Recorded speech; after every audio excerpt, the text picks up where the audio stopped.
হে তরুণ যুবকেরা, হে আমার বন্ধুরা, শুনে রেখে দিন বাবা, জেনে রেখে দেন হে মুসলমান, আল্লাহর নবী পৃথিবীর জমিনে আসার 50 দিন আগের ঘটনা কোরআন মাজিদে সূরা ফিল অবতীর্ণ হয়েছে। সূরা ফিল আপনারা পড়েছেন বাবা।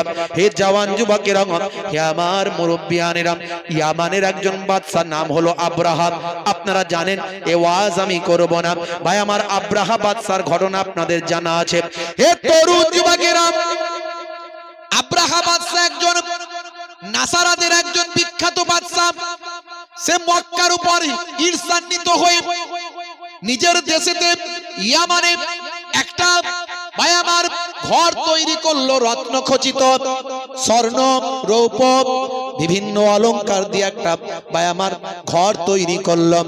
এই ঘরটা তৈরি করে বললাম, হে দেশের মানুষেরা, হে বিদেশের মানুষেরা, ঘোষণা করে দাও, চারিদিকে জানিয়ে দাও, আর কাবা ঘরে তওয়াফ করতে যাওয়ার প্রয়োজন নাই, তার থেকে ভালো ঘর ইয়ামানে তৈরি করেছি, এখানে তোমরা এসে তওয়াফ করো, জিয়ারত করো।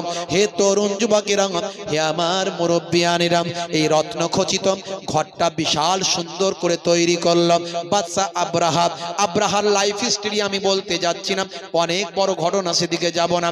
হে তরুণ যুবকেরা, এমন সময় দেখতে পাওয়া যায় কাবা ঘরের মর্যাদা হযরত ইব্রাহিম নবীর থেকে শুরু করে হযরত আদম নবী থেকে শুরু করে কাবা ঘরের মর্যাদা অনেক। কাবা ঘর পৃথিবীর প্রথম ঘর, ফারিস্তারা প্রথম তৈরি করেছে কাবা ঘর। আর কাবা ঘরটা যেমন দেখতে, ঠিক তার উপরে ভাই আমার তরুণ যুবকেরা, আমার মুরব্বিয়ানেরা, আসমানের উপরে আমার আল্লাহ বাইতুল মামুর তৈরি করেছেন, ফারিস্তাদের ইবাদতের ঘর। ফারিস্তারা সেই ঘরের চারিদিকে প্রদক্ষিণ করে। ষষ্ঠ আসমানে, সপ্তম আসমানে এই ঘরটা তৈরি করা হয়েছে। হে জওয়ান যুবকেরা, ফারিস্তারা একবার সেখানে প্রদক্ষিণ করার, তওয়াফ করার চান্স পায়, আর জীবনে সে কখনো চান্স পায় না। সর্বক্ষণ ফারিস্তারা এমন ভাবে সে ঘরটা তওয়াফ করছে, ঠিক তার তলাতে একদম সেম দেখতে, একই স্টাইল। মানুষের জন্য আমার আল্লাহ ফারিস্তাদের দিয়ে যে ঘরটা বানালেন, সেই ঘরটার নাম হলো মসজিদুল হারাম। সে ঘরটা কি বলি আমরা? কাবা শরীফ। জীবনে 10 বার ভাঙা গড়া হয়েছে এ পর্যন্ত কাবা ঘর, 10 বার। আমাদের নবীর সময়তেও ভেঙে গিয়েছিল কাবা ঘর, আমাদের নবী সবাইকে নিয়ে ঠিক করেছিলেন। জোরে বলেন সুবহানাল্লাহ। হে তরুণ যুবকেরা, হে আমার বন্ধুরা, আব্রাহা বাদশা এমন সময় মানুষজনকে যখন ঘোষণা করলো, ইয়ামানে আমি কাবার থেকেও বড় সুন্দর ঘর তৈরি করেছি, আর সব ব্যবসা বাণিজ্য ইবাদত বন্দেগী এই ঘরেতেই হবে, আর কাবাতে যেতে হবে না, মক্কায় যেতে হবে না। এ কথা শুনে মানুষের রাগান্বিত হলো, মানুষ রাগান্বিত হলো, মানুষ আশ্চর্যান্বিত হয়ে গেল। হাই রে হাই, পৃথিবীর শুরু থেকে বাপ 14 পুরুষ জীবনে যতদিন থেকে আমরা এসেছি, যতদিন থেকে শুনেছি কাবা ঘরের কত মর্যাদা, কত সম্মান। এই কাবা ঘর আল্লাহ প্রদত্ত ঘর, এটা তৎকালীন যুগের সবাই বিশ্বাস করত। ইহুদি নাসারা থেকে শুরু করে যত মানুষ তৎকালীন যুগে ছিল, সবাই কিন্তু আল্লাহর কাবা ঘরের সম্মান করত। হে তরুণ যুবকেরা, কাবা ঘরের এই অসম্মান সেই জামানার মানুষ মানতে পারল না। আব্রাহা নির্মিত চকচকে রত্ন খচিত এই ঘরেতে একজন ব্যক্তি গিয়ে সেখানে গোপনে পায়খানা করে দিল। এই পায়খানা করে দেওয়ার খবরটা যখন আব্রাহা বাদশার কানে গেল, আব্রাহা বাদশা উত্তেজিত হয়ে, রাগান্বিত হয়ে ঘোষণা করল যে কাবা ঘরের জন্য আমার দেশের এই স্বর্ণ খচিত ঘরের অপমান হলো, সেই ঘরকে আমি পৃথিবীর জমিন থেকে নিশ্চিহ্ন করে দেব, সেই ঘরকে আমি পৃথিবীর জমিনে ধ্বংস করে দেব। অনেক বড় ঘটনা। বিরাট সৈন্য সামন্ত নিয়ে আব্রাহা বাদশা আসছে কাবা ঘর ভাঙতে, আল্লাহর নবীর জন্মের ঠিক 50 দিন আগে। কতদিন আগে? 50 দিন আগে। দাদা আব্দুল মোত্তালেব ভাই আমার চিন্তিত হয়ে পড়লেন যে আমার এই দেশের লোককে কিভাবে আমি গাইড করব। বাঁচানোর মালিক আল্লাহ, কিন্তু গাইডটা করব কিভাবে? এসি আব্রাহা বাদশা ভাই আমার যত মক্কার মানুষের উট ফুট এটা ওটা ছিল ভাই আমার, সব কি করলো? সব দখল করে নিল, সব ধরে নিয়ে গিয়ে আটকে দিল। তার মধ্যে দাদা আব্দুল মোত্তালেবের 200টা উট ছিল। হে তরুণ যুবকেরা, হে আমার বন্ধুরা, শুনে রেখে দিন বাবা, জেনে রেখে দেন। এমন সময় দেখতে পাওয়া যায় আব্রাহা বাদশা খবর দিল মক্কার কুরাইশদের, মক্কার কাবা ঘরের যে খাদেম, যে প্রধান দেখভালের দায়িত্বে যিনি আছেন, মক্কার সরদার, মক্কার নেতা, বা আমার কুরাইশদের নেতা, কুরাইশদের সরদার, তাকে ডাক দাও, আমার সঙ্গে দেখা করো। আমি শুধুমাত্র কাবা ঘর ভাঙবো, আমি কোনো মানুষ মারতে আমি আসিনি, কারো ক্ষতি করার জন্য আমি আসিনি, কেবলমাত্র আমি কাবা ঘরটা ভেঙে দিয়ে চলে যাব, আমাকে যেন বাধা না দেয়, আর যদি বাধা দেয় তার সঙ্গে আমার লড়াই হবে। হে তরুণ যুবকেরা, আব্দুল মুত্তালিব চিন্তা করলেন, এই কাবা ঘর তো আল্লাহর ঘর, ফারিস্তারা তৈরি করেছে, এই কাবা ঘরের মালিক তো আমি নই, অতএব আমাকে কাবা ঘরের জন্য চিন্তা করতে হবে না। আর চিন্তা করলেও তো আমার কিছু করার নাই, কারণ আমার সৈন্য নাই, আমার ঢাল তলোয়ার নাই, আমার ঘোড়া নাই, আমার লড়াই করার সামর্থ্য নাই। ঠিক আছে, বাদশার সঙ্গে আমি দেখা করতে যাব। বাদশা তাঁবু গেড়েছে। ভাইরা আমার, তরুণ যুবকেরা আমার, আরাফাতের ময়দানের কাছাকাছি যে জায়গাটাতে তাঁবু গেড়েছিল, সেই জায়গাটা আমি নিজে চোখে দেখে এসেছি। ওই জায়গাটা আজও বিরান ভূমিতে পরিণত হয়ে আছে। ওই জায়গাটাতে আল্লাহর গজব নাজিল হয়েছে। সেই জায়গাটা আমার গাইডাররা আমাকে দেখিয়েছিল, হুজুর দেখুন, এই জায়গাটাতে আব্রাহা বাদশা তাঁবু গেড়েছিল, আর এই জায়গাটায় আমার আল্লাহর গজব নাজিল হয়েছিল। আজও সেই জায়গাটা বিরান ভূমিতে পরিণত হয়ে আছে। হে তরুণ যুবকেরা, হে আমার বন্ধুরা, হে আমার মুরব্বিয়ানিরা, শুনে রেখে দিন বাবা। এমন সময় দেখতে পাওয়া যায় ভাইরা আমার, আব্রাহা বাদশা সেখানে তাঁবু গেড়েছে। আব্দুল মুত্তালিব ভাই আমার আব্রাহা বাদশার কাছে যাচ্ছেন, কিসের জন্য? নিজের উটগুলোকে ফিরিয়ে নেওয়ার জন্য, নিজের দলের উটগুলোকে ফিরিয়ে নেওয়ার জন্য। ভাইরা আমার, তরুণ যুবকেরা আমার, আব্রাহা বাদশা সিংহাসনে বসে আছে। আব্দুল মুত্তালিব যখন ভিতরে ঢুকছেন, কারণ আব্দুল মুত্তালিবকে আমার আল্লাহ তার পেশানিতে, আর তার পেশানিতে ভাই আমার নূরে মুহাম্মাদি দিয়েছিলেন। সেই নূরে মুহাম্মাদি, যে নূরে মুহাম্মাদি হযরতে আদম আলাইহিস সালাতু ওয়াস সালামের পেশানিতে দেয়া হয়েছিল। আদম নবীকে আল্লাহ যখন সৃষ্টি করলেন মাটি দিয়ে, আপনারা জানেন সে মাটির ইতিহাস আমি আপনাদের মাঝখানে এর আগে বলেছি, ইন্টারনেটে আছে। হযরতে ভাই আমার আজরাইল ফেরেশতা সেই মাটিকে তুলে নিয়ে এসেছিল। জিবরাইল ফেরেশতা মাটি তুলতে পারেনি, মাটি কেঁদেছিল, কেঁদে কেঁদে বলেছিল, হে আল্লাহ, এই জিবরাইল, আমি মাটিকে নিয়ে যেও না, কারণ আমি জানি এ দিয়ে মানুষ তৈরি হবে, আর সে মানুষ অন্যায় করবে, পাপ করবে, জাহান্নামের আগুনে জ্বলবে। আমি মাটি, আমার ক্ষমতা নাই জাহান্নামের আগুনে জ্বলার, আমাকে নিয়ে যেও না। মাটি কান্না করেছিল। জিবরাইল আলাইহিস সালামের মনে দয়া হয়েছিল, মাটি ছেড়ে দিয়েছিল। আবার আল্লাহ পাঠিয়েছিলেন হযরতে মিকাইলকে, একই অবস্থা ঘটেছিল। আবার আল্লাহ পাঠিয়েছিলেন হযরতে ইসরাফিলকে, একই অবস্থা ঘটিয়েছিল। পরবর্তীকালে হযরতে আজরাইল ফেরেশতা বলল, আল্লাহ যদি আমাকে অনুমতি দেন, আমি আপনার হুকুম ব্যতীত অন্য কারো প্রতি আমার দয়া ময়া একটুও দেখাবো না। ঘটনা আপনাদের জানা আছে।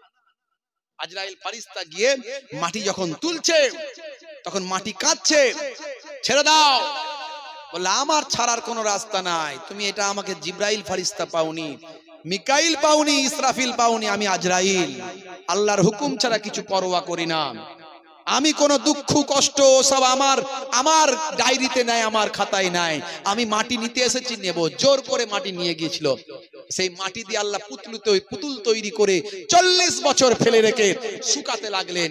আদম নবীর দেহ তৈরি হয়েছিল, আর সে দেহতে এসে শয়তান বারবার উঁকি মেরেছিল, এদিক দিয়ে ঢুকছে ওদিক দিয়ে বেরোচ্ছে। বলে, সর্বনাশ, এই আদম যেদিন তৈরি হয়ে যাবে সেদিন থেকে আমার খাতা বন্ধ হয়ে যাবে, আমার রাজত্ব সেদিন থেকেই ধ্বংসের খাতায় চলে যাবে। বুঝতে পারছেন? তো আমার আল্লাহ তাআলা আদম নবীকে তৈরি করে ভাই আমার নাকের ভিতর দিয়ে রূহ ভিতরে পাঠিয়ে দিলেন। রূহ যখন ভিতরে গেল, ভাই আমার রূহ গিয়ে বেরিয়ে চলে। আল্লাহ, এত অন্ধকার দেহের ভিতরে আমি রূহ থাকতে পারি নাকি? আমি থাকতে পারবো না। বেরিয়ে চলে এলো। আল্লাহ বললেন, হে রূহ, দাঁড়াও, চিন্তা নাই। লাউহে মাহফুজ থেকে আমার আপনার নবীর নূরকে নিয়েছে আদম নবীর পেশানিতে দিয়ে দিলেন। দেবার সঙ্গে সঙ্গে আদম নবীর সারা শরীরটা নূরওয়ালা হয়ে গেল। এবার রূহকে নাকের ভিতর দিয়ে ঢোকানো হলো, রূহ আরামের সঙ্গে ভিতরে থাকতে লাগলো। আল্লাহ বললেন, হে রূহ, কোনো অসুবিধা? বলে আল্লাহ বলে, আল্লাহ কোনো অসুবিধা নাই, আরামের জায়গা পেয়ে গিয়েছি। সেই রূহ আদম নবী থেকে চলে গেল শীষ নবী, সেখান থেকে চলে গেল আস্তে আস্তে রাফতা বারাফতা ইব্রাহিম নবী, ইব্রাহিম নবী থেকে চলে এলো ইসমাইল নবী, সেইখান থেকে রাফতা বারাফতা চলতে চলতে চলতে চলতে ভাই আমার আপনার নবীর কাছে আসার আগে আব্দুল মুত্তালিব, আব্দুল মুত্তালিব থেকে এসে হাজির হলো আব্দুল্লাহ, আব্দুল্লাহ থেকে আমার আপনার দয়ার নবী পাকের কাছে সেই রূহ মুনতাকিল হয়ে চলে এলো। জোরে বলুন সুবহানাল্লাহ। আল্লাহ বলছেন, কদ জাআকুম মিনাল্লাহি নূরুন ওয়া কিতাবুম মুবিন। হে দুনিয়ার মানুষ, আমি তোমাদের কাছে পাঠিয়েছি একটা নূর এবং একটা প্রকাশ্য কিতাব। সমস্ত মুফাসসিরিনরা একমত যে কিতাবুম মুবিন মানে আল কোরআন, আর নূর কথার অর্থ হলো নূরে মুহাম্মাদি। জোরে বলুন সুবহানাল্লাহ। এক শ্রেণীর মানুষ নূর কথার ব্যাখ্যা অন্যদিকে নিয়ে যায়, নূর কথার মানে, নূর কথার ব্যাখ্যা অন্যদিকে নিয়ে যায়, নূরে মুহাম্মাদি মানতে চায় না। বুঝতে পারছেন? এই ওলামাদের মধ্যে, আলেমদের ভিতরে দুটো ভাগ। একটা হলো হুসাইনি পন্থী আলেম, ইমাম হুসাইন রাদিয়াল্লাহু তাআলা আনহুর দলেতে যারা ছিলেন তাকে ভালোবেসেছেন, আহলে বায়াতকে ভালোবেসেছেন, পয়গম্বরদের ভালোবেসেছেন, নবীকে ভালোবেসেছেন, আউলিয়ায়ে কেরামদের ভালোবেসেছেন, আহলে বায়াতকে ভালোবেসেছেন। হুসাইন পন্থী আলেম। আরেকদিকে আলেম যারা ছিল তৎকালীন যুগে, যারা এজিদকে সমর্থন করেছিল, এজিদের দলে ছিল এমন আলেম, এমন হাফেজ, এমন দাড়িওয়ালা নামাজি ছিল যারা নবী খানদানের প্রতি মহাব্বত ছিল না, যারা আহলে বায়াতের প্রতি মহাব্বত ছিল না, সেই তাদের খানদানের খানদান আজও আছে। দেখবেন, এটা আপনি বক্তব্যের মাধ্যমে পরিস্ফুটিত হবে, বুঝে নেবেন যে এই বক্তার ভিতর থেকে যে আলোচনা উঠে আসছে তার মধ্যে নবী প্রেম নাই, অলি প্রেম নাই। আবার এই বক্তার বক্তব্যের মধ্যে দিয়ে যে আলোচনা উঠে আসছে তার মধ্যে নবী প্রেম আছে, অলি প্রেম আছে। তবে হ্যাঁ, যা হবে সেটা কোরআন হাদিসের পক্ষে হবে, বিপক্ষে যেন না চলে যায়। অতিভক্তি আবার চোরের লক্ষণ। এমন ভালোবাসতে গেল পীরকে, ভালোবেসে পীরের কবরে গিয়ে কড়াকড়ি করে টোরে দিয়ে ধুল ফুল খেয়ে ধুলো টুলো মেখে পানি টানি খেয়ে ভাই আমার কবরে গিয়ে মাথা পাতা ঠুকে ঠাকে দিয়ে বলছে, বাবা পীর সাহেব রক্ষে করো, আমাকে ছেলে দাও, কারবার দাও। শিরক হয়ে গেল। অতিভক্তি চোরের লক্ষণ। মাই ইউশরিক বিল্লাহি ফাকাদ হারামাল্লাহু আলাইহিল জান্নাহ। শিরককারীর জন্য জান্নাত চিরতরে আল্লাহ হারাম করে দেন। হে তরুণ যুবকেরা, সেই নবীকে আল্লাহ নূর বানিয়েছিলেন। হে জওয়ান যুবকেরা, হযরত আব্দুল মুত্তালিবের পেছানিতে সেই নূরটা ছিল। যখনই আব্দুল মুত্তালিব ভাই আমার তাঁবুর ভিতর ঢুকলেন, তাঁবুর গেটেতে যখন পা দিয়েছে, হযরত আব্দুল মুত্তালিবের চেহারাখানা দেখে বাদশা আব্রাহাম সম্মান করতে বাধ্য হয়েছে, সিংহাসনে বসিয়েছে এবং আব্দুল মুত্তালিবের কথাখানা মেনে নিতে বাধ্য হয়েছে। আব্দুল মুত্তালিবকে বললেন, হে মক্কার প্রধান, আমি ভেবেছিলাম আপনি হয়তো বলবেন যে কাবা ঘর না ভেঙে চলে যাওয়ার জন্য, কিন্তু আপনি তো অন্য কথা বলছেন। আপনি বলছেন যে আমার উটগুলো ফেরত দাও। তা আপনার উট সব ফেরত দিলাম, আপনার দলের লোকের উট সব ফেরত দিয়ে দিলাম, যা কিছু হাইজ্যাক করা হয়েছে সব দিয়ে দিলাম। তো আপনি তো বলতে পারতেন কাবা ঘর না ভেঙে চলে যাওয়ার জন্য, এটা কেন বললেন না? বলছে, দেখুন, কাবা ঘরের মালিক তো আমি নয়, কাবা ঘরের মালিক আল্লাহ। আল্লাহর ঘর কিভাবে বাঁচাবেন আল্লাহই জানেন। জোরে হবে না? হে তরুণ যুবকেরা, হযরত আব্দুল মুত্তালিব ফিরে এলেন কাবা ঘরে। কাবা ঘরের গিলাফ ধরে, কাবা ঘরের চৌকাঠের সামনে দাঁড়িয়ে, কাবা ঘরের গিলাফ ধরে, দরজা ধরে হযরত আব্দুল মুত্তালিব কাঁদতে লাগলেন, আয় আল্লাহ, এ আমার মাবুদ, আমার স্রষ্টা, তোমার ঘর তুমি রক্ষা করো, আমি তো রক্ষা করার মালিক নয়। আমার উটগুলো ফেরত দিয়েছেন, তোমার ঘর ভাঙতে এসেছেন, এখন তোমার ঘর তুমি রক্ষা করো। ঝরঝর করে কাঁদতে লাগলেন। হে তরুণ যুবকেরা, হে আমার মুরব্বিয়ানেরা, হে মুসলমান, তখন পূর্ব দিক থেকে একটা অন্ধকার মেঘ যেন নেমে আসছে। আসলে সেটা মেঘ নয় ভাই আমার, মেঘের মতো অন্ধকার মনে হচ্ছে আসছে ভাই আমার। পাখি ঝাঁকে ঝাঁকে পাখি, তাদের পায়েতে দুই পায়ে দুটো আগুনের বম, আর মুখেতে একটা আগুনের বম, তিনটে আগুনের বম নিয়ে তারা আসছে বাবা। হে তরুণ যুবকেরা, সে আগুনে তাদের শরীর পুড়ে যায় না, কিন্তু আব্রাহা বাদশার লোক লস্কর যারা কাবা ঘর ভাঙতে আসছিল ভাই আমার, ওই আরাফাতের ময়দানের কাছাকাছি জায়গা, সেখানে তারা অবস্থান করেছিল। তাদের উপর যখন নিক্ষেপ করা শুরু করলাম ভাই আমার, যার মাথার উপর পড়তে লাগলো তার সারা শরীরটা গলে ভাই আমার মোমের মতো গলে স্তূপ হয়ে গেল, জমিনে একটা পুটলির মতো হয়ে গেল, সারা শরীরগুলো অস্ত ভাই আমার সারা শরীরটা ধ্বংস হয়ে গেল। আমার আল্লাহ তাআলা এই ঘটনা কোরআন মাজিদে উল্লেখ করেছেন। এই ঘটনা মাত্র আল্লাহর নবীর আগমনের 50 দিন আগের ঘটনা।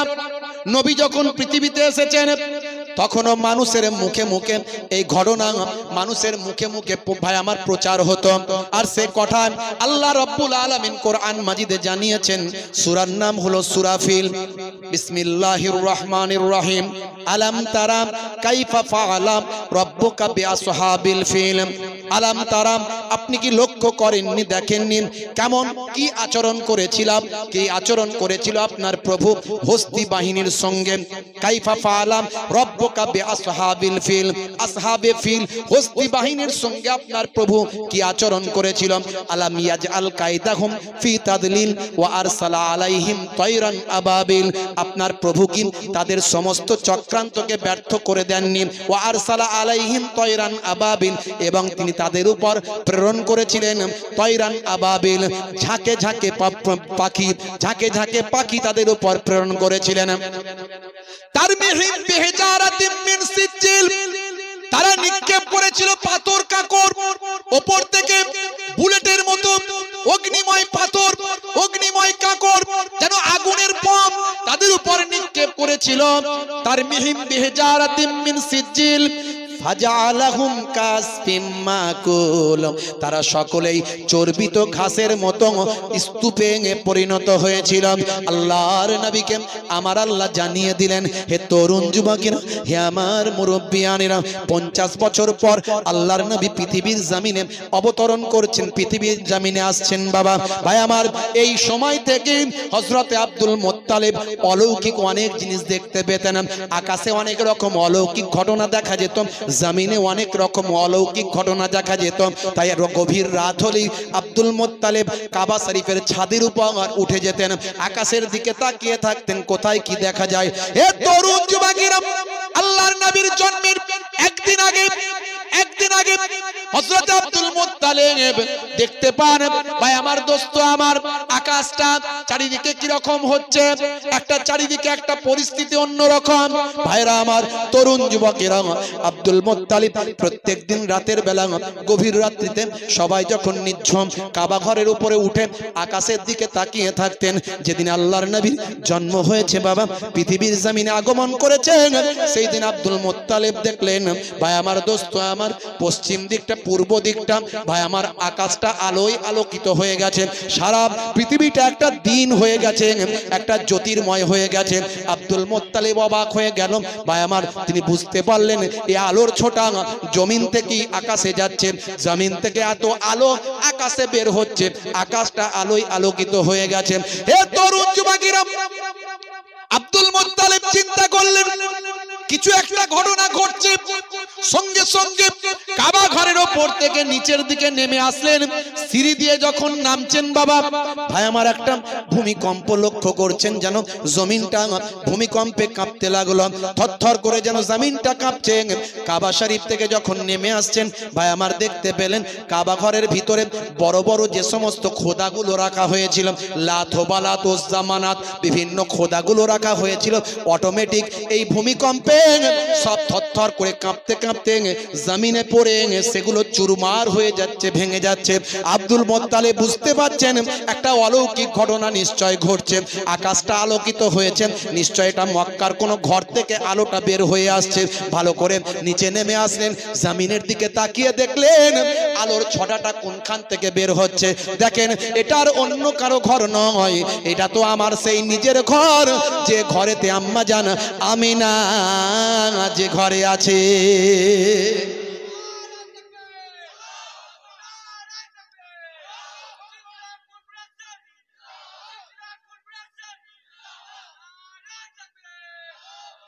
হে তরুণ যুবকেরা, আব্দুল মুত্তালিব লক্ষ্য করলেন আমিনার ঘরটা আলোয় আলোকিত হয়েছে।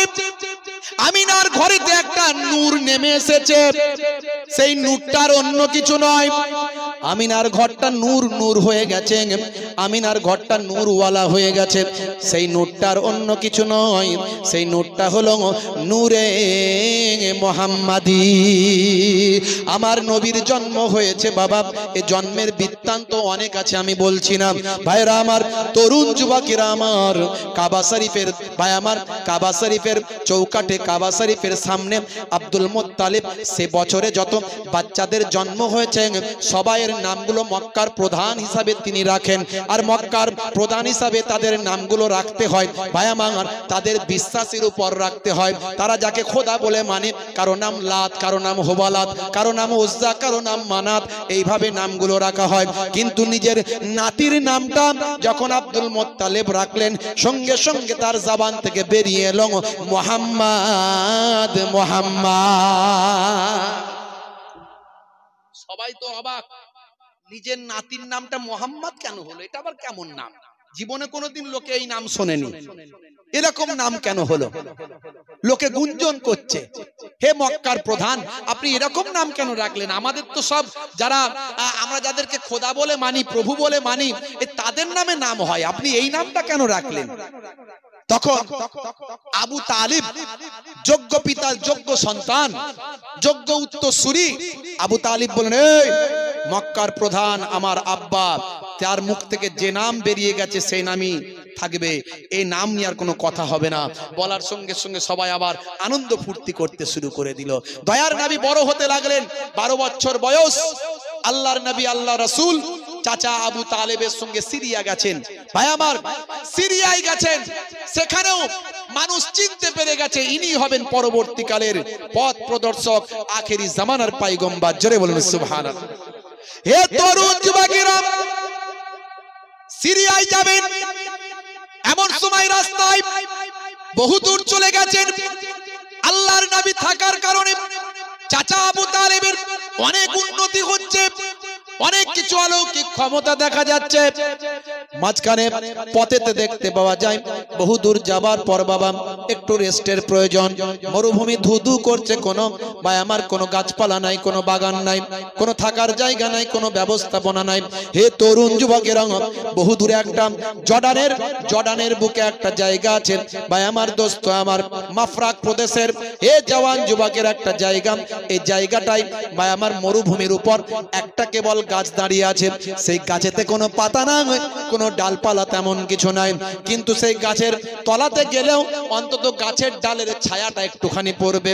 মানুষের এত কষ্ট হচ্ছে, সেই জায়গায় গিয়ে একটু অপেক্ষা করবে। হে তরুণ যুবকেরা, সবাই সেখানে গিয়ে অবস্থান করল।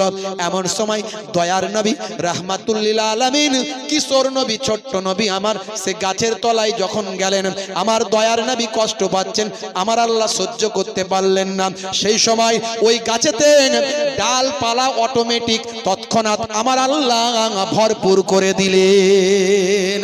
হে তরুণ যুবকেরা, আজও জর্ডানের জমিনে সেই গাছ দাঁড়িয়ে আছে। যেভাবে আল্লাহর নবীকে ছায়া দিয়েছিল, সেইভাবে 1450 বছর ধরে আজও ছায়া দিয়ে আসছে। মানুষ সেটাকে ঘিরে দিয়েছে। এই গাছটাকেই বলা হয় সাহাবী গাছ। সাহাবী গাছ আজও জর্ডানের জমিনে দাঁড়িয়ে আছে। নাসারাতের একজন পণ্ডিত বুঝতে পেরেছিলেন যে ইনি হবেন আখিরি জামানার পয়গম্বর, জগতের শেষ নবী। নাসারাতের পণ্ডিত ভাই আমার বুহাইরা সেই সময় বলে বলেছিলেন, হে তরুণ যুবকেরা, হে আমার মুরব্বিয়ানেরা, শুনে রেখে দিন বাবা, নাসারাদের ধর্মীয় পণ্ডিত বুঝতে পেরেছিলেন। তিনি বলেছিলেন, ও বাবা আবু তালেব, ইনি হবেন আখিরি জামানার পয়গম্বর। তার নিশানি আমি দেখতে পাই, আসমানি কিতাবগুলো পড়লে বুঝতে পারি। এনাকে সিরিয়ায় নিয়ে যেও না বাবা, সিরিয়ায় নিয়ে যেও না, সিরিয়ায় নিয়ে যেও না। এর দুশ্মন ইয়াহুদরা চায় না ইসমাইলের বংশধর থেকে কোন নবীর আগমন ঘটুক, ইসমাইলের বংশধর থেকে কোন নবীর আগমন ঘটুক। কারণ ইসমাইল আলাইহিস সালাম ছিলেন হযরত ইব্রাহিম নবীর বায়ামার দ্বিতীয় স্ত্রী মা হাজেরার সন্তান। মা হাজেরা যে ছিল অন্যের দাসী, যাকে ইব্রাহিম নবীকে দেয়া হয়েছিল, ইব্রাহিম নবী সন্তান না হওয়ার কারণে মা হাজেরাকে বিবাহ করেছিলেন মা সারা আলাইহিস সালামের নির্দেশনায় এবং অনুমতিতে। হে তরুণ যুবকেরা, এটা ইয়াহুদরা মেনে নিতে পারেনি। কারণ ইয়াহুদরা মনে করে যে হযরতে হাজেরাকে দাসী মনে করে, দাসীর ঘর থেকে নবীর আগমন হবে, এটা কখনো ইয়াহুদরা মেনে নিতে পারে না। তাই এই মানুষটা, এই যে বাচ্চাটা, ইনি হবেন আখিরি জামানার পয়গম্বর। ইয়াহুদরা চক্রান্ত করছে, সর্বদা খুঁজে বেড়াচ্ছে। ইয়াহুদরা বুঝতে পেরেছে, আসমানি কিতাব পড়ে জানতে পেরেছে, ইয়াহুদরা এই বাচ্চাটিকে কিডন্যাপ করার জন্য রেডি আছে। তারা সব সময় চায় কিভাবে মুহাম্মদুর রাসূলুল্লাহকে কিডন্যাপ করে গিয়ে নিজেদের মধ্যে থেকে নিজেদের বংশের হিসাবে মানুষের কাছে প্রচার করতে পারে। তাই বাবা, হে আবু তালেব, এই বাচ্চাটিকে তুমি আর সিরিয়ার জমিনে নিয়ে যেও না। আল্লাহর নবীকে নিয়ে চাচা আবু তালিব মাঝ রাস্তা থেকে ফিরে আসছেন। হে তরুণ যুবকেরা, হে আমার মুরব্বিয়ানেরা, এমন সময় একটা নদীর ধার, সেই নদীর ধারেতে দেখেন ভাইরা আমার তরুণ যুবকেরা, একটা পরিবারকে মাছ ধরা জেলেরা একটা পরিবারকে বেঁধে রেখেছে বাবা। তাদেরকে বলি দেওয়া হবে, হত্যা করা হবে। তাদের ধারণা, ভাই আমার, দোস্ত আমার, এই পরিবারটিকে যদি বলি দেওয়া হয়, হত্যা করা হয়, তাহলে তাদের মাছ ধরা নাকি বেড়ে যাবে। এটা কুসংস্কার আছে না নাই? মাঝে মাঝে দেখবেন উত্তর প্রদেশ থেকে শুরু করে অন্যান্য রাজ্যগুলোতেই ভাই আমার নরবলি দেওয়া হয়। মিডিয়ায় প্রমাণ হয়, মিডিয়ায় চলে আসে, ছোট দুধের শিশু বাচ্চাকে তুলে নিয়ে গিয়ে বলি দিয়ে দিয়েছে তার নিজের লোক। ভাই আমার, জাদু মন্ত্রের তারা এমন প্রভাবে পড়েছে, এই কুসংস্কার তাদেরকে এমন ভাবে আচ্ছাদন করেছে। যদিও ভাই আমার, দোস্ত আমার, এই কুসংস্কার বড় বড় মনীষীরা ভাই আমার পৃথিবীর জমিন থেকে লুপ্ত করার চেষ্টা করেছে। এ তরুণ যুবকেরা, রাজা রামমোহন রায় যদি পৃথিবীর জমিনে না আসতো, আজও সতীদাহ প্রথা চলতো কিনা জানি না। রাজা রামমোহন রায়ের প্রচেষ্টায় সেই জমানায় সরকারের সঙ্গে ভাই আমার তিনি সহযোগিতা করে চেষ্টা করে সতীদাহ প্রথা নিবারণ করেছেন, বন্ধ করেছেন। স্বামী মারা গেলে জ্যান্ত তার স্ত্রীকে চিতায় নিক্ষেপ করা হতো। এরকম কুসংস্কার ছিল না। হে তরুণ যুবকেরা, তাই মনীষীদের সম্মান করতে হবে, সমস্ত মনীষীদের রেসপেক্ট করতে হবে, সমস্ত ধর্মকে সম্মান করতে হবে। কোন ধর্মকে কোনোদিন ছোট করবে না, নেগলিজেন্সি করবেন না, কোন ধর্মের বিরুদ্ধে কটু কথা বলবেন না। কারণ আপনার ইসলাম বলে দিয়েছে অন্যের ধর্মকে খারাপ বলবে না, কারণ সেও তো তোমার ধর্মকে খারাপ বলবে। হে তরুণ যুবকেরা, তাই আল্লাহর কোরআন বলেছে, তুমি যদি আমার ধর্মকে পছন্দ না করো, তুমি তোমার ধর্মটা নিয়ে থাকো, লাকুম দীনুকুম ওয়ালিয়া দিন।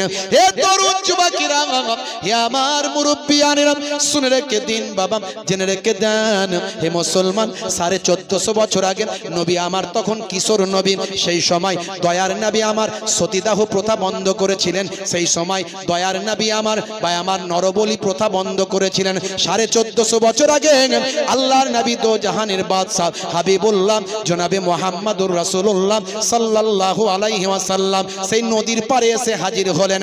সেই নদীর পারে আল্লাহর নবী এসে হাজির হলেন। ছোট্ট বাচ্চা তখন কিশোর বয়স, আল্লাহর নবী এসে যাদেরকে নরবলি করা হবে সেই কজন ভাই আমার পরিবার, পিতা পুত্র এবং স্ত্রী, পিতা পুত্র এবং স্ত্রীকে আল্লাহর নবী বাঁধনটা খুলে দিলেন। এমন সময় জেলেরা বলল, কি করছো বাবা, ছেলে কি করছো, এই কেন খুলছো, তোমাকে শাস্তি দেওয়া হবে। আল্লাহর নবী বললেন, চিন্তা করো না, তোমরা যে নিয়ত করে তোমরা মাছ ধরছো, এদের নরবলি দিলে তোমাদের নাকি মাছ বেশি হবে। না না না না, দেখো দেখো আমি এদেরকে খুলে দিলাম, আল্লাহর কুদরতি ক্ষমতা এখনই দেখতে পাবে। বলার সঙ্গে সঙ্গে সমুদ্রে এমন একটা ঝড় এলো, এমন একটা ঢেউ এলো, সেই ঢেউতে সব থরথর করে কাঁপতে লাগলো। সব যত তাদের উপাসনা গৃহ ছিল, যত তাদের ভাই আমার খোদা বানানো ছিল, যে খোদার পায়েতে বলি দেওয়া হবে, সে খোদাটা ভেঙে থরথর করে জমিনে পড়ে গেল। এমনকি যত মাছ ছিল সব মাছ আড়াতে ভেসে আসলো। হে জওয়ান যুবকেরা, আল্লাহর নবী ছোট্ট বয়স, কিশোর বয়স, সেই সময় বললেন, দেখলে তো তোমরা এই বাচ্চাদের, এই মানুষগুলোকে ছেড়ে দিলে, আমি ছেড়ে দিলাম, এরই জন্য আল্লাহর কুদরত হলো, দয়া হলো। দেখো তোমাদের মাছ আর কষ্ট করে ধরতে হলো না, জমিনে অটোমেটিক মাছ এসে গেল। ছোট্ট বয়সে, কিশোর বয়সে আমার নবী নরবলি প্রথা বন্ধ করেছেন। জোরে বলুন সুবহানাল্লাহ। বুঝতে পারছেন আমার নবী যে নবী হবেন তার নমুনা অনেক আগে থেকে। কত কথা বলবো, লম্বা চওড়া নয়। হে তরুণ যুবকেরা, হে আমার বন্ধুরা, শুনে রেখে দিন বাবা, সেই নবী ছোট্ট বয়স থেকে মানুষের মাঝখানে দিনের প্রচার করতে লাগলেন, ভালো ভালো কাজগুলো করতে লাগলেন, মানুষকে হেদায়েতের বাণী দিতে লাগলেন। হে বান্দারা শুনে রেখে দাও, জেনে রেখে দাও, যুদ্ধ করো না, মারপিট করো না, দাঙ্গা হাঙ্গামা করো না, অশান্তি করো না, খুন খারাপি করো না। তৎকালীন যুগে অন্যায় অবিচারে মানুষ লিপ্ত ছিল, আল্লাহর নবী সমস্ত অন্যায় অত্যাচার বন্ধ করেছিলেন। হে তরুণ যুবকেরা, হে আমার বন্ধুরা, দয়ার নবী আমার মানুষকে হেদায়েতের আলো দেখাতে লাগলেন। মক্কার বুকে সমস্ত অন্যায় অত্যাচার পাপাচার বন্ধ করলেন। আবু জাহিল হেদায়েত হলো না, আবু লাহাব হেদায়েত হলো না, কিন্তু হযরতে আবু বকর সিদ্দিক, হযরতে ওমর ফারুক আল্লাহর নবীর কথাতে হেদায়েত প্রাপ্ত হয়ে যায়। ফাযাক্কির ফাইন্না যিকরা তানফাউল মুমিনিন। হে নবী, আপনি ওয়াজ করতে থাকুন, আপনার ওয়াজ মুমিনদের উপকারে লাগবে। You keep telling, believers will benefit. আপনি বিশ্বাসীরা আপনার কথাই বেনিফিট হবে। জোরে বলুন সুবহানাল্লাহ। মুসলমান, আমার আপনার নবী হেদায়েতের বাণী দিয়েছিলেন। আমি অনেক ওয়াজ করেছি, ইন্টারনেটে গেলে পাবেন 20-25 হাজার বক্তব্য আছে, পাবেন। হ্যাঁ, নবী এসে কি কি ওয়াজ করেছিলেন। হ্যাঁ, প্রথমেই বলেছিলেন আগে রোল নাম্বার ঠিক করো। নবী আগে ইমানদার বানিয়েছেন, হ্যাঁ, আর তারপরেই বলেছেন নবী ইবাদত করো। দুটো, ইমানদার হতে হবে, তারপরে ইবাদত। ইবাদত গুলোর মধ্যে নবী বললেন, কি বললেন বাবা, সবচেয়ে বড় ইবাদত হলো নামাজ। আফজালুল ইবাদাতে ইবাদাতুস সালাত, সবচেয়ে বড় ইবাদত হলো নামাজ। ইন্না সলাতা তানহা আনিল ফাহশাই ওয়াল মুনকার, নিশ্চয় নামাজ তোমাকে অশ্লীলতা ও অন্যায় থেকে দূরে সরিয়ে দেবে। ওয়াকিমুস সলাত ওয়া আতুজ যাকাত ওয়া আরকাউ মা'আর রাকিন, সালাতটা আদায় করো, যাকাতটা প্রদান করো, রুকুকারীদের সঙ্গে রুকুটা করো। হে তরুণ যুবকেরা, হে আমার বন্ধুরা, যে বান্দা নামাজ ছেড়ে দিল, আমান তারাকাহা ফাকাদ হাদামাদ দ্বীন, সে আল্লাহর দ্বীনকে ধ্বংস করলো। মান আকামাহা ফাকাদ আকামাদ দ্বীন, যে নামাজকে কায়েম করলো সে আল্লাহর দ্বীনকে কায়েম করলো। তাই নামাজ ছেড়ে দেবেন না। মুয়াজ্জিন যখন আজান দেয় হাইয়া আলাস সালাম, মুসলমানের ছেলে বলে এবার পাঁচতলাতে পালাম। কেন রে ভাই? মুয়াজ্জিন আজান দিয়েছে তাই। যদি দেখতে পায় তাহলে বলবে ঝন্টু নামাজ পড়বি আয়। তাই তাড়াতাড়ি বাস বাগানের ঝাড়ে গিয়ে ফ্রি ফায়ার আর পাবজি চালায়, চায়ের দোকানে বসে বসে ক্যারাম খেলে সময় কাটায়, তাস খেলে জুয়া খেলে সময় কাটায়। কিন্তু নামাজে গিয়ে নামাজটা পড়লে আল্লাহর সঙ্গে মোলাকাত হবে, দোয়াটা কবুল হবে, এটা সে করে নাই। আছে না নাই? আমার নানা জান ছোট হুজুর কেবলা সারাটা জীবন নামাজের দাওয়াত দিয়েছেন, কথা ঠিক না ভুল? শত শত মাদ্রাসা, হাজার হাজার মাদ্রাসা, মসজিদ, জলসা কায়েম করেছেন। সবচেয়ে বেশি ওয়াজ করতেন নানাজান ছোট হুজুর কেবলা। মাঝে মাঝে রেগে গিয়ে বলতেন, কি দিয়ে বোঝাও বাবা, ছুরা আর কোদাল দিয়ে বোঝাবো? আল্লাহর ওলি ছিলেন তারা, বুঝতে পারছেন? আমার দাদাজান পিন্নগরী হুজুর পীর কেবলা, তিনি বলতেন বাবা দিনে রাতে 24 ঘন্টায় 23 ঘন্টা বিভিন্ন কাজ নিয়ে থাকো, 1 ঘন্টা নামাজে দাও। 12 মিনিট করে সময় দিলে 5 12 60 1 ঘন্টা নামাজে দিলে আমার আল্লাহ তোমার 23 ঘন্টা সাকসেসফুল করে দেবেন। মুয়াজ্জিন আজান দেয়, হাইয়া আলাস সালাহ, এসো নামাজের দিকে এসো। নামাজের দিকে এলে কি হবে? আল্লাহ বলছেন হে মুয়াজ্জিন বলে দাও কি লাভ হবে। মুয়াজ্জিন বলছেন হাইয়া আলাল ফালাহ,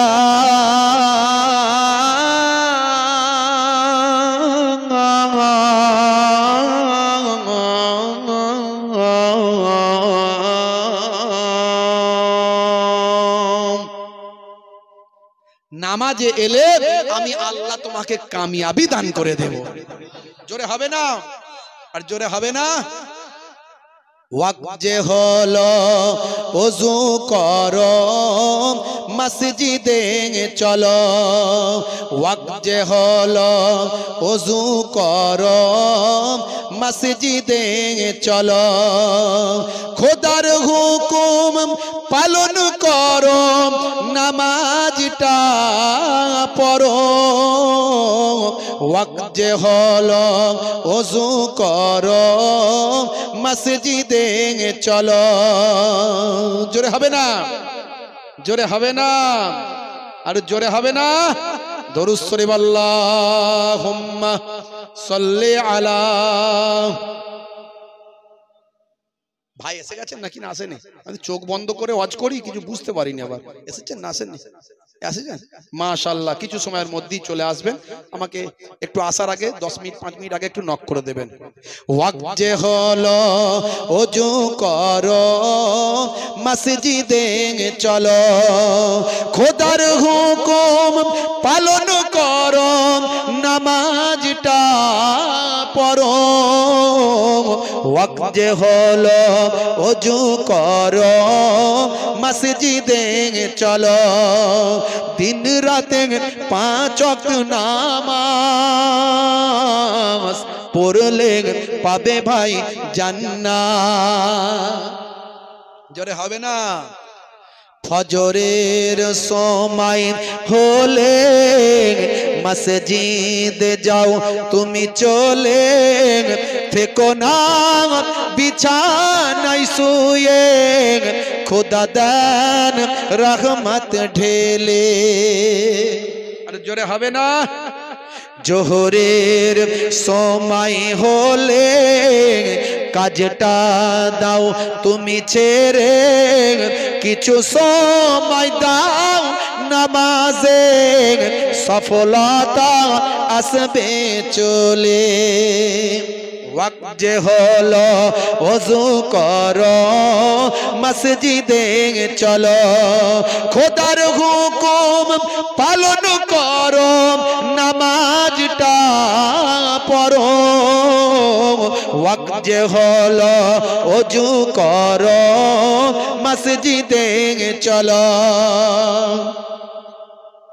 মাগরিবের ওয়াক্ত আসিলে মসজিদ যাও তুমি চলে, কবরের আযাব থেকে মুক্তি প্রভু দেবে। জোরে হবে না? আর জোরে হবে না?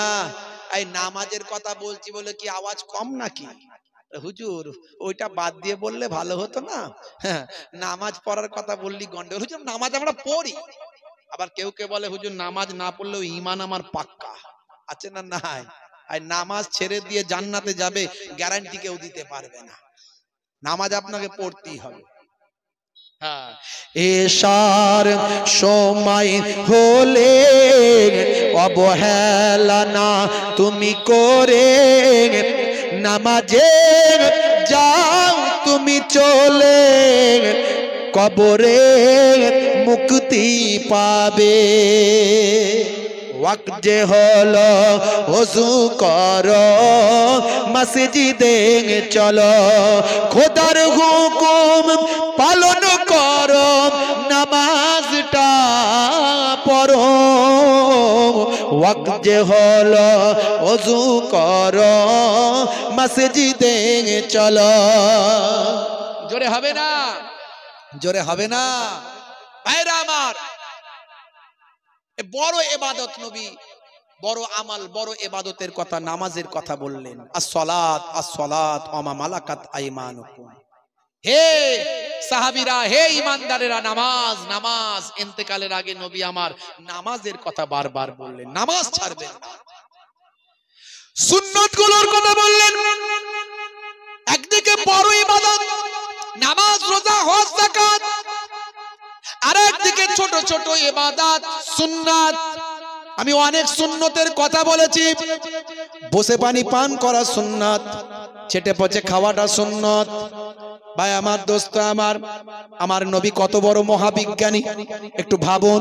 আজকের স্বাস্থ্য বিশেষজ্ঞরাও অবাক, আজকের বিজ্ঞানীরাও অবাক। কেসিয়াস কেলে টাইসন, হ্যারি মিলার, ভাই আমার Gary Miller, Hanuman, Michael Jackson থেকে শুরু করে পৃথিবী বিখ্যাত বিখ্যাত ব্যক্তিরা আজকে দয়ার নবীর শিষ্য কেন, তারা আজকে অবাক। হাই রে হাই, হে তরুণ যুবকেরা, 1450 বছর আগে দয়ার নবী বললেন, যখন তোমরা ঘুমাতে যাবে তোমরা আলোটা বন্ধ করে দেবে। যখন ঘুমাবে লাইট বন্ধ করবে। কোরআন মাজিদেও বলা হয়েছে, সূরার নাম সূরা নাবা, আয়াত নাম্বার হলো 10। এই 10 নাম্বার আয়াতে আমার আল্লাহ বলছেন, ওয়াজআলনাল লাইলা লিবাসা। আমার আল্লাহ বলছেন, রাতকে আমি লেবাস করে দিয়েছি, তোমাদের জন্য পোশাক করে বানিয়েছি। জোরে বলুন সুবহানাল্লাহ। হে তরুণ যুবকেরা, হে আমার মুরব্বিয়ানেরা, লেবাস পোশাক যেন শরীরের সঙ্গে আঁকড়ে থাকে, লেগে থাকে, আমি রাতকে তোমাদের সঙ্গে লাগিয়ে রাখার জন্য সৃষ্টি করেছি। হে জওয়ান যুবকেরা, এই আয়াত দ্বারা প্রমাণ হয় রাতের বেলা অন্ধকারকে আচ্ছাদন করো, অন্ধকারকে শরীরের সঙ্গে লাগিয়ে নাও। তার মানে রাতটাই তুমি যখন ঘুমাবে তখন অন্ধকার করে দাও। এই আয়াত দ্বারা এটা ব্যাখ্যা আছে। আরো অনেকে অনেক ব্যাখ্যা দিয়েছেন বাবা। হে তরুণ যুবকেরা, আর শুধু তাই নয়, আল্লাহর নবী হাদিসের মধ্যে ডাইরেক্ট বলেছেন, যখন তোমরা ঘুমাবে আলোটা বন্ধ করবে। 1450 বছর আগে আল্লাহর নবী এই হাদিসটা বললেন। কোরআন মাজিদ 1450 বছর আগে পৃথিবীর জমিনের মানুষকে বলল, যখন তোমরা রাত্রে বেলা ঘুমাবে তোমাদের লেবাস করে নেবে, পোশাক করে নেবে তোমাদের রাতকে। হে জওয়ান যুবকেরা, শরীরের সঙ্গে লেপটে নেবে, যেমন অন্ধকারে আচ্ছন্ন করে নেবে। ভাইরা আমার, আজকের স্বাস্থ্য বিশেষজ্ঞরা বলেন, ঘুমিয়ে যাওয়ার 2 ঘন্টা পর মাথার পেছন দিক থেকে একটা হরমোন নিঃসৃত হয়। এই হরমোনটার নাম হলো মেলাটোনিন। হরমোনটার নাম কি? মেলাটোনিন। 5 ধরনের হরমোন মাথা থেকে বের হয়, ব্রেন থেকে 5 ধরনের হরমোন বের হয়। আমাদের শরীরে ক্যান্সার হয়, অনেকের শরীরে ক্যান্সার হয়। এই ক্যান্সারটা কেন হয় জানেন? কোষের অস্বাভাবিক বৃদ্ধি হলে ক্যান্সার হয়, তখন রে মেরে ঠিক করতে হয়। আর ক্যান্সার হলে লোকে বলে নো ক্যান্সার। কথা ঠিক না ভুল? অথচ ক্যান্সারের ওষুধ আল্লাহ দিয়ে দিয়েছেন। হে তরুণ যুবকেরা, স্বাভাবিক বৃদ্ধি হলে অসুবিধা নাই, অস্বাভাবিক বৃদ্ধি হলে ক্যান্সার হয়। আর ক্যান্সারের মেন ঔষধ হলো মাথার পেছন সাইড থেকে একটা হরমোন বের হয়, যে হরমোনটার নাম হলো মেলাটোনিন। আরো অনেক ওষুধ আছে আল্লাহ দিয়েছেন শরীরের মধ্যে, এটা একটা। এটা ক্যান্সার প্রতিষেধক প্রতিরোধক হরমোন মেলাটোনিন। হে তরুণ যুবকেরা, স্বাস্থ্য বিশেষজ্ঞরা বলছেন, মানুষ যদি ঘুমিয়ে যায়, ঘুমের পরে অন্তত 2 ঘন্টা বেঘোর ভাবে ঘুমানোর পরে চোখ যদি বুঝতে পারে কোনো আলো জ্বলছে না, চোখ তখন ব্রেনকে ইন্ডিকেট করে, হে ব্রেন এবার মেলাটোনিনটা বের করে দাও। ব্রেন তখন মেলাটোনিন হরমোনটা সাপ্লাই দেয়। সেই মেলাটোনিন হরমোনটা রক্তের সঙ্গে মিশে গিয়ে ক্যান্সার প্রতিরোধ করতে সহযোগিতা করে। জোরে হবে না? জোরে হবে না? তাহলে রাতের বেলা লাইট বন্ধ করে দেবেন, নবীর নির্দেশ মানা হলো। আর নবী যা বলেছেন সবের মধ্যে বিজ্ঞান, বাস্তবতা। যাদের ভিতরে সুন্নত পাওয়া যায় তারা কেউ পথহারা হয় না। রাসূলের পথে যারা চলে দুনিয়ায়, বাতিলের বাধা তারা মানে না। জোরে হবে না? জোরে হবে না? নিশীথ রজনীতে সেজদাতে যায়, হুসাইন তাদের নিয়ে ভাবনাতে রয়। বিপদের মাঝে তারা যতই পড়ুক রাসূলের তরিকা ছাড়ে না। যাদের ভিতরে সুন্নত পাওয়া যায় তারা কেউ পথহারা হয় না। রাসূলের পথে যারা চলে দুনিয়ায় বাতিলের বাধা তারা মানে না। জোরে হবে না, জোরে হবে না। স্বামী স্ত্রীর প্রেম করবেন রাসূলের সুন্নাত। হুজুর এ আবার কেমন আজ হচ্ছে? প্রেম করলে সুন্নাত? হ্যাঁ, মাঝে মাঝে স্ত্রীর প্রশংসা করবেন। কই গো ফুলটুসির মা, তোমাকে দেখতে খুব সুন্দর লাগছে, বলেছেন কোনোদিন? যাদের বিয়ে হয়েছে বলেছেন? হ্যাঁ, কোনোদিন বলে নাই। কিরাম কিরাম তোমার ফ্যাকাসে ফ্যাকাসে লাগছে, দেখতে ভালো লাগে না কিরাম? আর ভালো লাগবে কি করে? বিয়ের আগে খুব ভালো লাগছে, বিয়ের পরে আর ভালো লাগে না। প্রেম তো শাহরুখ খানের কাছ থেকে শিখেছে না, সলমান খানের ভক্ত। হ্যাঁ, হাতে বালা, কানে দুল, মাথার পেছনে লম্বা ছুচালো চুল, এই দিক থেকে চেচে ফাঁক, ওদিক থেকে ফাঁক, ওপরটা ঢাকা, সেইখান থেকে চুলটাকে তুলে কাকাতুয়ার মাথায় ঝুটি, পেছনে নিয়ে এসে গিট মেরে খ্যাক্সিয়ালি পালাই ছুটি। গরু বাছুর দাঁড়িয়ে আছে, ঘুঘু পাখি ডাকছে কাছে, তাহলে কালারিং করেছে আবার, বলছে দেখ কেমন লাগে। কি রে ভাই, এ কেমন চুলের স্টাইল? মেয়েদের মতো ছাঁট মেরেছিস কেন? তুই বুঝবি কি করে? তুই নিউ মডেলে আছিস? শাহরুখ খানের নিউ ভার্সন। উড়িশ সর্বনাশ। মুসলমানের ছেলে, হাই রে হাই, মুসলমানের ছেলে দেখবেন হাতে সব ব্রেসলেট লাগাচ্ছে, ব্রেসলেট হাতে লাগাচ্ছে, বড় বড় সেই সলমান খানের স্টাইলে ভাই আমার ওই চেন লাগাচ্ছে, চেন। হ্যাঁ, খালি নায়ক নায়ক ভাব, নায়িকার অভাব। কঠিন পরিস্থিতি। হাই রে হাই, এরা নামাজ পড়বে, রাত দিন শুধু ফ্রি ফায়ার আর পাবজি চালাচ্ছে, গুলি আর শেষ হয়নি, বুঝতে পারছেন? কোমর বেঁকে যাওয়ার খাপ, তো গুলি করা বন্ধ করেনি। রাতের বেলা ঘরে শুয়ে ভাই আমার শীতকাল কম্বল ঢুকিয়ে দিয়ে মাথায় উপর চাপিয়ে দিয়ে সেখানেও চালিয়ে যাচ্ছে। টিচার লোক তো, বুঝতে পারছেন? একদিন দেখছে একটা ছেলে ঘুমাচ্ছে, ক্লাসের মধ্যে পড়াচ্ছি, ঘুমাচ্ছে। এই বেটা ঘুমাচ্ছিস কেন? স্যার হুজুর একটু, কি রে ফ্রি ফায়ার খেলিস নাকি? মাথা নিচু কর। কত রাত পর্যন্ত খেলেছিস? রাত্রে 3টে। সর্বনাশ করেছে, তোর আখের ঝরঝরে হয়ে গেল, আখের বরবাদ হয়ে গেল, ভবিষ্যৎ অন্ধকার। ভাইরা আমার, এর আগেও বলেছিলাম হারাম, আজও বলে যাচ্ছি হারাম। যারা free fire, PUBG, online game, এই মোবাইলে বিভিন্ন রকম গেম দেখবেন শাহরুখ খান অ্যাড করছে, সলমান খান অ্যাড করছে।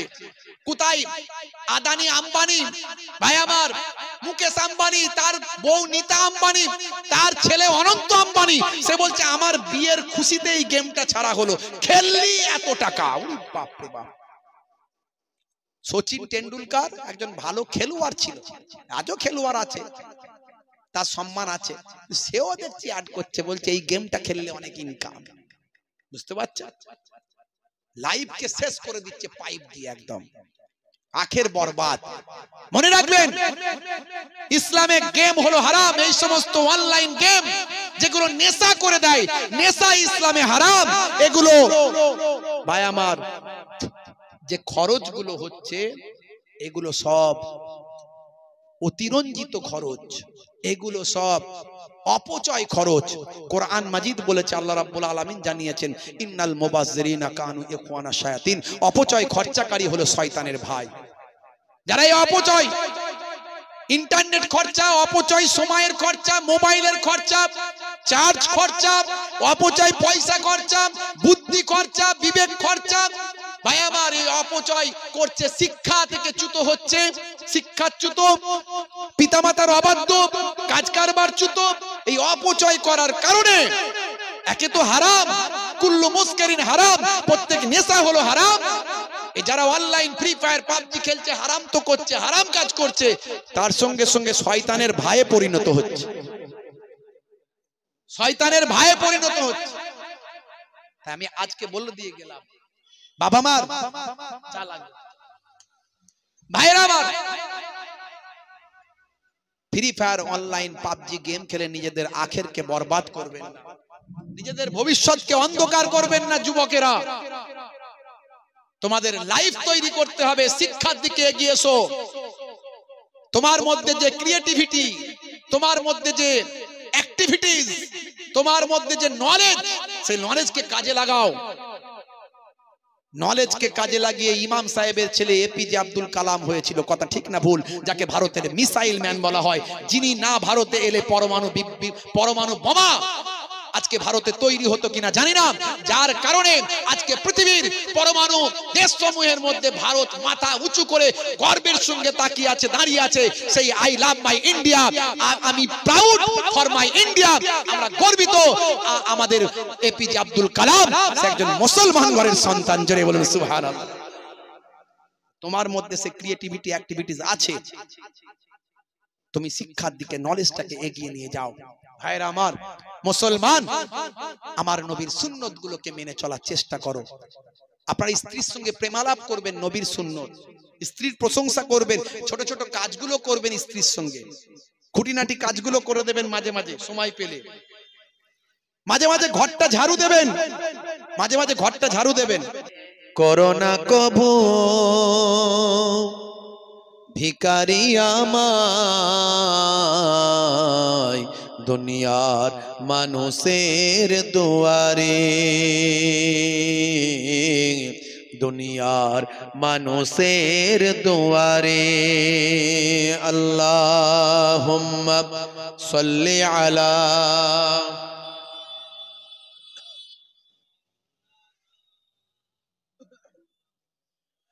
ওয়া আলা আলি।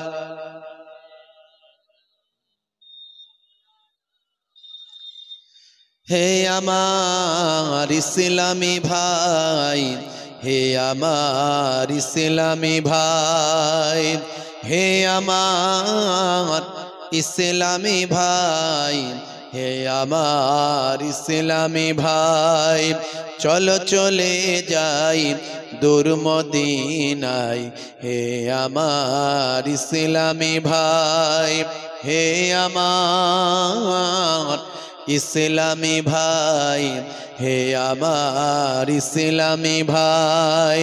আল্লাহুম্মা সাল্লি আলা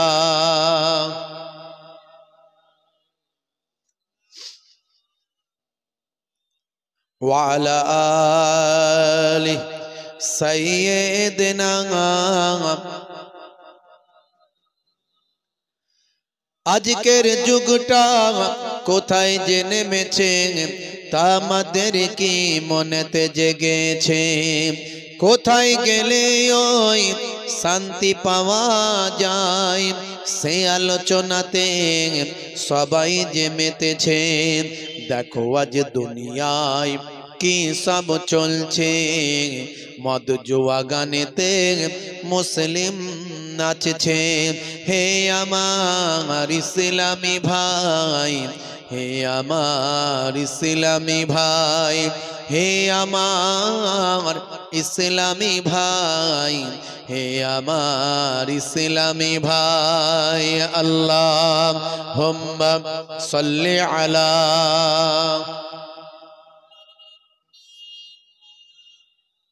ওয়া আলা আলি।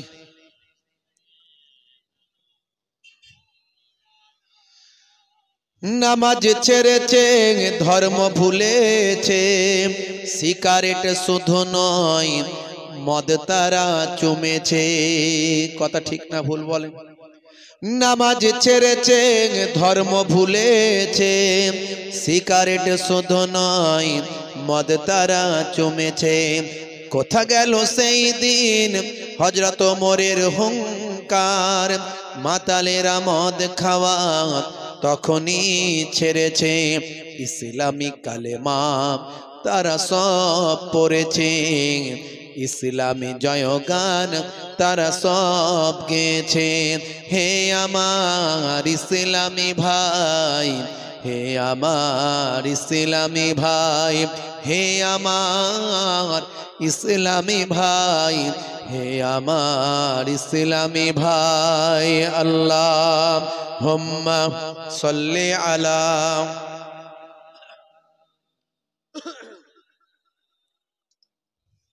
ওয়া আলা আলি।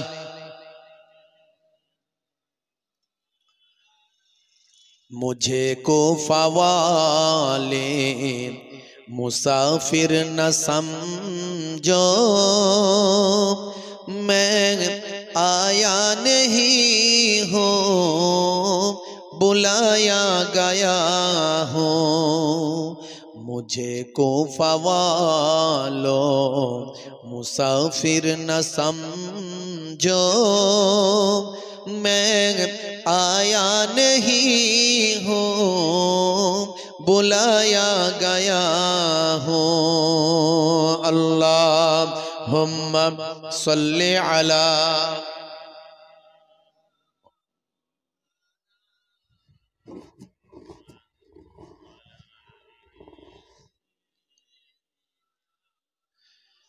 के मेहमा बना कर सताया गया हूँ मैं रोया नहीं हूँ रुलाया गया हूँ मुझे कोफा वालों मुसाफिर न समझो मैं आया नहीं हूँ बुलाया गया हूँ कि मेहमा बना कर सताया गया हूँ मैं रोया नहीं हूँ रुलाया गया हूँ अल्लाहुम्मा सल्ली अला व अला आलि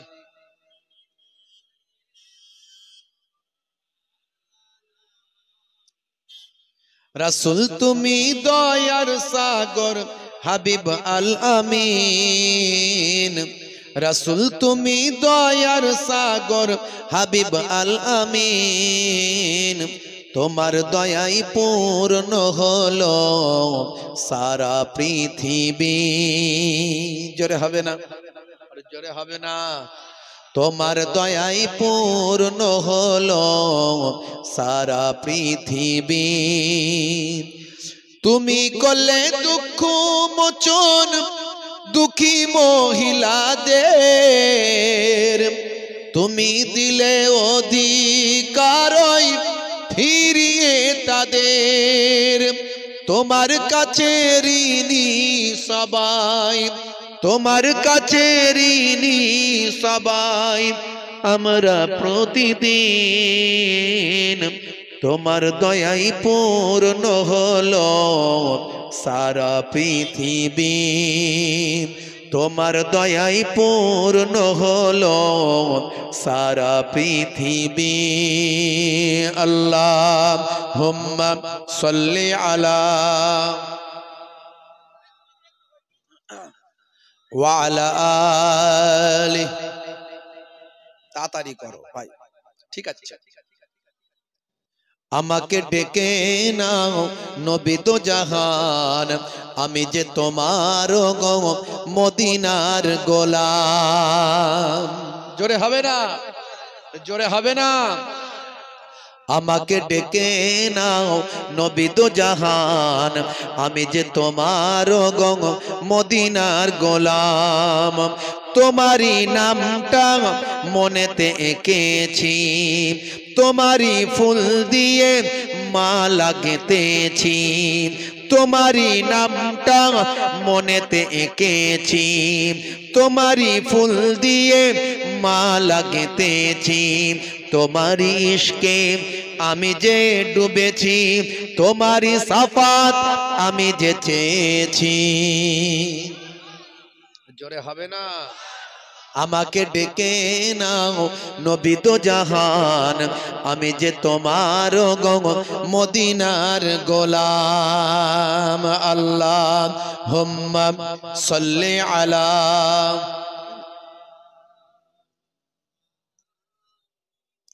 ওয়া আলা আলি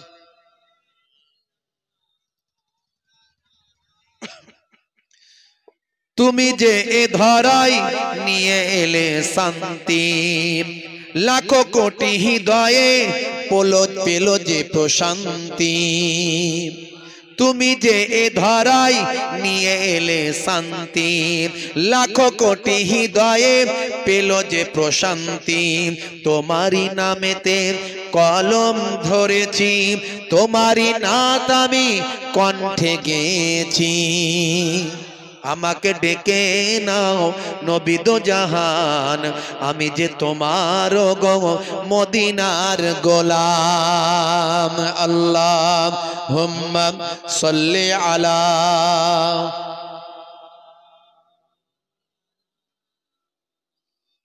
ওয়া আলা আলি সাইয়্যিদিনা